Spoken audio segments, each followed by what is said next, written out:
4월 8일 목요일입니다.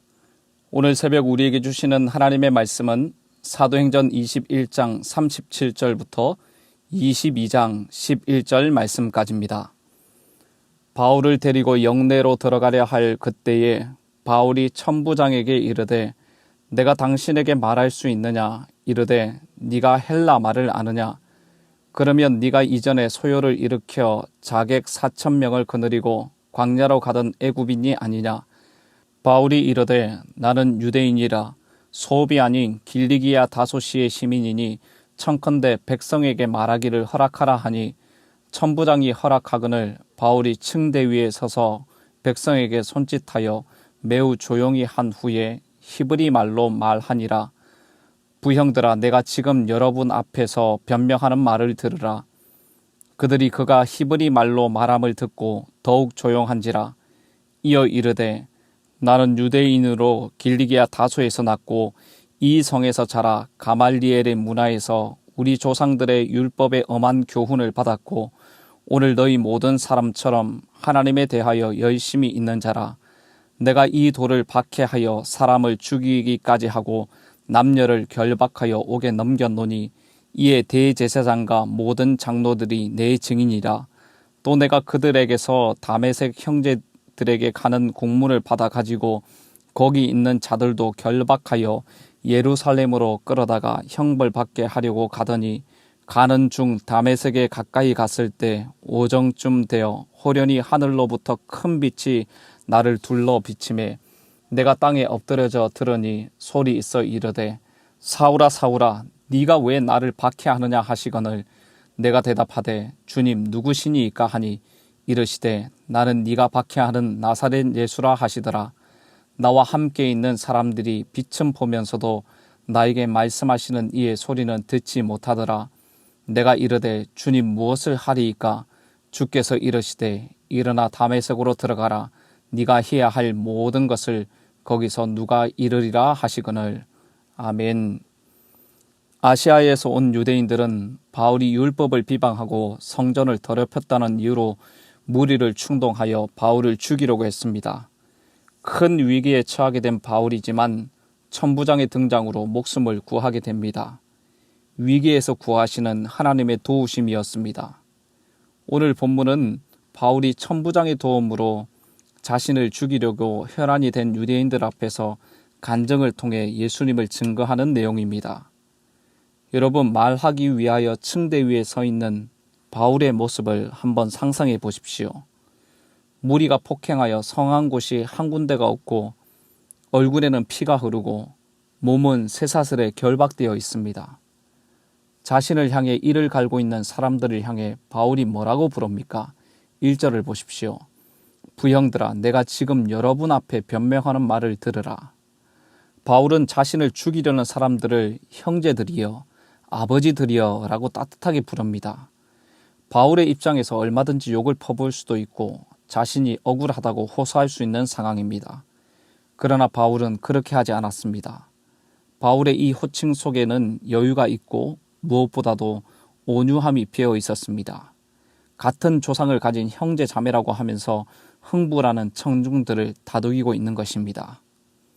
사랑하는 성도 여러분, 바울의 이 태도를 통해서 우리가 배우는 교훈이 무엇입니까? 복음을 전하는 우리가 온유함과 두려움으로 해야 한다는 것입니다. 우리가 잘 아는 베드로전서 3장 15절 말씀에 보면 우리 속에 있는 소망에 관한 이유를 묻는 자들에게 대답할 것을 항상 준비하라고 하시면서 온유와 두려움으로 하라고 하셨습니다. 온유함이라고 하는 것은 죄인들에 대하여 오래 참는 것을 뜻합니다. 무죄하고 악한 자들을 품는 긍휼과 인내의 마음이죠. 나 같은 죄인을 참아주신 그리스도의 사랑을 따라 긍휼과 인내를 가지라는 것입니다. 또한 왜 두려움으로 해야 합니까? 하나님을 두려워하는 마음이 없이는 사람들을 온유한 마음으로 대할 수 없는 것입니다. 바로 하나님을 두려워하는 마음이 아무리 악한 사람이라도 존귀하게 여기며 공경하여 대할 수 있게 하는 경건과 사랑의 뿌리가 되는 것이죠. 거꾸로 말하면 성도가 세상 사람들을 온유함으로 대하지 못하고 존귀하게 여기며 공경하는 태도를 갖지 못하는 것은 하나님을 두려워하지 않기 때문이라는 것이죠. 성도가 전하는 것이 아무리 좋은 것이라고 해도 전달하는 방식이나 태도에 온유함과 두려움이 없으면 그것은 성도의 말이 아닌 것입니다. 성도 여러분, 복음 증거의 사명을 감당하기 원하십니까? 온유와 두려움으로 하십시오. 긍휼과 인내의 마음으로 존귀하게 여기며 공경하는 마음으로 대하는 성도들의 삶이 되시기를 주님의 이름으로 축복합니다. 바울은 유대인들의 마음을 열기 위해서 히브리 말로 말문을 엽니다. 2절, 3절 말씀을 보십시오. 그들이 그가 히브리 말로 말함을 듣고 더욱 조용한지라. 이어 이르되 나는 유대인으로 길리기아 다소에서 났고 이 성에서 자라 가말리엘의 문화에서 우리 조상들의 율법에 엄한 교훈을 받았고 오늘 너희 모든 사람처럼 하나님께 대하여 열심히 있는 자라. 바울은 자신의 혈통이 유대인이라는 것을 제일 먼저 밝히고 있습니다. 제일 먼저 자신이 유대인이라고 한 것은 지금 자신을 율법과 성전을 해방하는 자라고 사람들이 오해하고 고소했기 때문이죠. 흥분하여 죽이려고 하는 자들과 같은 동족이고 유대인이라는 것입니다. 그리고 다소에서 났다고 했는데 자신이 로마의 영향권 아래에 있는 사람이라고 밝히고 있습니다. 그리고 예루살렘에 익숙할 뿐만 아니라 유명한 랍비인 가말리엘의 문화생인 것과 바리새인이라는 것도 말합니다. 이런 자신의 과거에 대해서 말하고 있는 것은 자신이 유대교에 철저했던 사람이라는 것을 강조하고 있는 것입니다. 다른 유대인들과 마찬가지로 하나님께 대한 열심으로 그리스도인들을 결박하여 옥에 가두는 핍박자였다는 것이죠.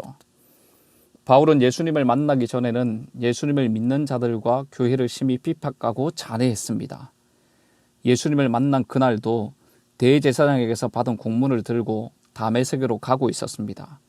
믿는 자들을 잡으러 가고 있었을 때 주님이 바울을 찾아오셨습니다. 6절부터 8절 말씀 보십시오. 가는 중 다메섹에 가까이 갔을 때 오정쯤 되어 호련히 하늘로부터 큰 빛이 나를 둘러 비치매 내가 땅에 엎드려져 들으니 소리 있어 이르되 사울아 사울아 네가 왜 나를 박해하느냐 하시거늘 내가 대답하되 주님 누구시니까 하니 이르시되 나는 네가 박해하는 나사렛 예수라 하시더라. 빛 대신 예수님께서 직접 사울을 찾아오셔서 말씀하셨습니다. 같이 있던 사람들은 빛은 보면서도 그 말씀하시는 소리는 듣지 못했습니다. 예수님은 사울에게 다메섹으로 들어가면 거기서 해야 할 모든 일을 알려줄 것이라고 하셨습니다. 바울은 예수님을 믿는 자들을 잡아 죽이기 위해서 다메섹으로 가는 중에 부활하신 예수님을 만나게 되었고 예수님을 만나 변하게 되었습니다. 예수님을 만남으로 극적인 반전이 일어났다는 것을 간증하고 있다는 것은 모인 사람들도 바울이 전하는 이 복음의 말씀을 듣고 복음 안으로 들어와서 변화되기를 간절히 바라고 있는 것이죠. 사랑하는 성도 여러분, 여러분들에게도 이런 간증이 있으십니까? 바울과 같은 극적인 간증이 있어야 한다는 것을 말씀드리는 것이 아닙니다. 바울에게 가장 놀라운 경험은 빛을 본 것도 아니고 소리를 들은 것도 아니라 바울이 예수님을 만났다는 것입니다. 성도 여러분, 예수님을 만나셨습니까? 예수님을 만난 감격 속에서 살고 계십니까? 예수님을 만나고 복음의 감격과 천국에 대한 확신을 가진 성도는 어떤 상황 속에서도 복음을 드러내고 예수님을 증거하는 증인의 삶을 살게 되는 것입니다. 성도 여러분, 하나님은 우리를 증인으로 부르셨습니다. 증인이 해야 할 일은 내게 무슨 일이 일어났는지, 내가 보고 들은 것이 무엇인지 그냥 사실대로 담담하게 이야기하면 됩니다. 예수님이 하나님의 아들이시고 우리 죄를 대신하여 십자가에 죽으신 구원자이시며 우리를 의롭다 하기 위하여 부활하신 주인이시며 승천하시어 지금 하늘 보좌 우편에 계시지만 다시 재림하실 심판주라는 사실을 말하면 되는 것이죠. 지금 이 시대의 천국 백성들의 복된 모습이 무엇인지 자기 삶의 이야기를 말해주고 불의하고 악한 세상에서 의와 진리와 거룩함을 따르는 당당하고 겸손하고 여유롭고 넉넉한 천국 백성의 삶이 어떤 삶인지 들려주고 보여주는 증인이 되어야 한다는 것입니다. 이 증인의 사명을 잘 감당하기 위해서 복음의 기쁨과 그리스도로 인한 감사가 충만한 삶이 되어야 할 것입니다. 내 안에 그리스도의 영광이 가득 차 있고 복음의 기쁨으로 가득 차 있으니 어떤 사람을 만나도 어떤 상황을 만난다고 하더라도 복음의 기쁨과 감격이 우리 안에서 흘러 넘치게 되는 것입니다. 여러분, 가장 큰 능력은 복음입니다. 복음 안에 자유가 있고 평화가 있습니다. 복음이 증거되는 현장에 하나님은 지금도 놀라운 역사를 일으키십니다. 복음의 기쁨과 감격으로 모든 상황 속에서 그리스도를 드러내고 증거하는 증인의 삶을 사시기를 주님의 이름으로 축복합니다. 기도하겠습니다. 하나님 아버지, 우리를 복음의 증인으로 불러주셔서 감사합니다. 늘 복음의 기쁨과 감격 안에 살게 하시고 그 어떤 사람을 만나고 그 어떤 상황을 만나도 우리 안에 충만하신 예수님을 증거하는 증인의 삶을 살게 하여 주시옵소서. 온유한 마음을 주시고 하나님을 두려워하는 마음으로 아무리 악한 사람이라도 존귀하게 여기며 공경하여 대할 수 있는 사랑의 마음이 넘치게 하여 주시옵소서. 오늘 우리에게 주신 이 하루의 삶 온전히 주님으로 인하여 만족하며 기뻐하는 하루가 되기를 소원하며 이 모든 말씀 예수님의 존귀하신 이름으로 기도드립니다. 아멘. 합심으로 기도하실 때 오늘 주신 말씀을 붙들고 기도하시고 주간 기도 제목에 따라서 훈련과 교육을 위해서 기도하겠습니다. 모든 평신도 훈련을 통해서 예수님 닮은 온전한 주님의 제자들이 세워지게 하옵소서. 주일학 교회와 청년들의 부흥을 허락하여 주시고 담임 목사님과 모든 말씀 사역자들과 주일학교 교사들을 위해서 기도해 주시기를 바랍니다. 합심 제목으로 기도하시고 개인적인 기도 제목으로 기도하도록 하겠습니다.